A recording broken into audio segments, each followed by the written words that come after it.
Toshkentdagi bankda g'aroyib o'g'irlik sodir bo'ldi. Iyuldan boshlab birorta tovar eksportiga cheklov bo'lmaydi. Xorazmda 14 yoshli qiz maktabga bormasdan tungi klubda raqqosalik qilayotgani aniqlandi. Xorijliklar O'zbekiston fuqaroligini sotib olishi nech pulga tushadi? Andijonda radar qotili ushlandi. Leapmotor importiga ruxsat, ammo shartli ravishda.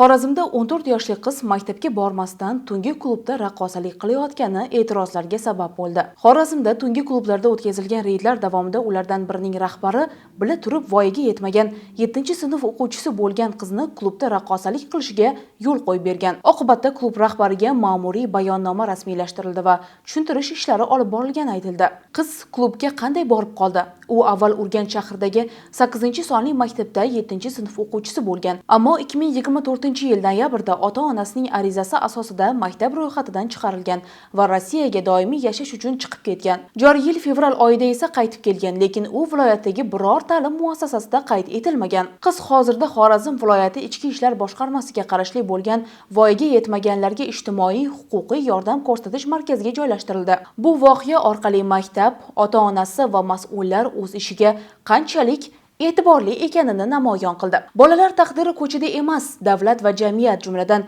oila e'tiborida bo'lishi kerak.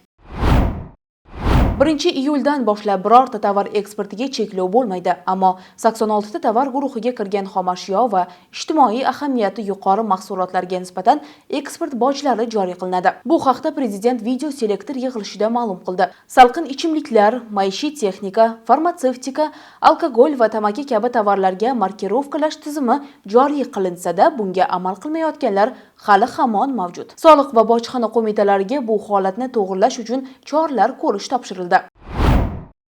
Andijonda erkak 52 ta kamera va radarni miltiq bilan sindirib internetda xalq qahramoniga aylandi. U Andijon shahridagi 29 ta chorrahaga o'rnatilgan 51 dona Hikvision kuzatuv kamerasi va 1 dona radar kompleksini pnevmatik miltiqdan o'q otib sindirgan. Natijada 1 milliard 147 million so'm zarar yetgan. Holat bo'yicha xalq qahramoniga Jinoyat kodeksining 173-moddasi mulkni qasddan nobud qilish yoki zarar yetkazish bilan ish qo'zg'atildi. Tarmoqda tez tarqalgan videoda erkak ushbu harakatga doimiy jarimalardan charchagani uchun qo'l urganini, shuningdek, unda 1 milliard so'm yo'qligini aytib, odamlardan yordam so'rab chiqdi. Xo'sh, siz bu holatga qanday qaraysiz? Fikrlaringizni izohlarda yozib qoldiring.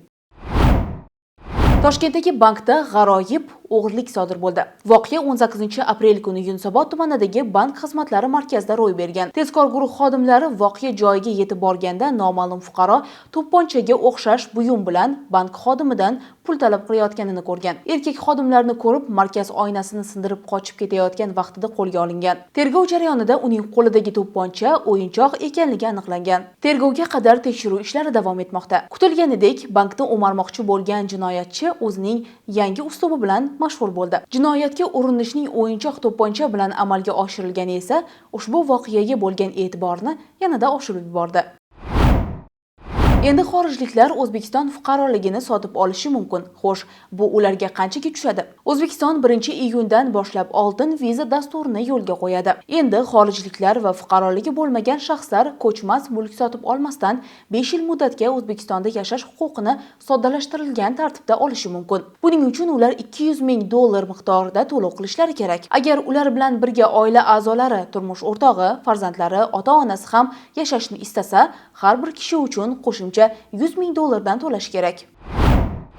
Leapmotor importiga ruxsat, lekin shartli ravishda. Xitoyning Leapmotor elektromobillari O'zbekistonda qayta sinovdan o'tib, muomalaga chiqishiga shartli ravishda ruxsat berildi. Texnik tartibga solish agentligi va Ustest markazi 14-aprel kuni Piskentda o'tkazilgan takroriy sinovda ijobiy xulosa chiqardi.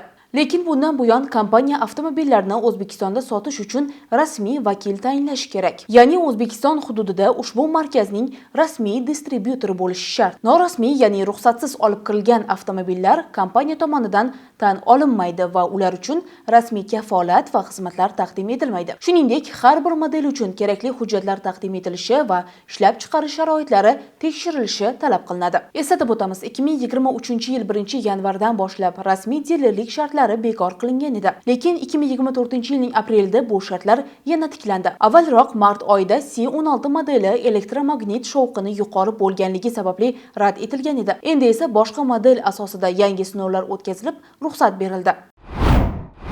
Keyingi haftada yaxshi yangiliklar ko'payishiga umid qilamiz. Sizlar bilan Mohinur Umurzoqova bo'ldi. Kelasi haftada ko'rishguncha